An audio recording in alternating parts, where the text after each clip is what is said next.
In this video, I'm going to show you how to fix your Android phone not receiving any text messages.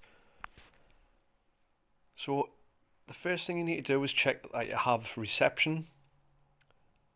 You might want to try calling somebody, etc. Make sure that works.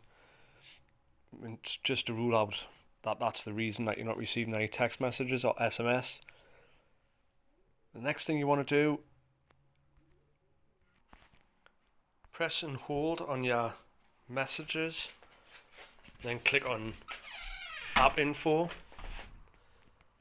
When that loads, press force stop, click force stop, then on storage usage, click on clear the cache, and if that still doesn't work,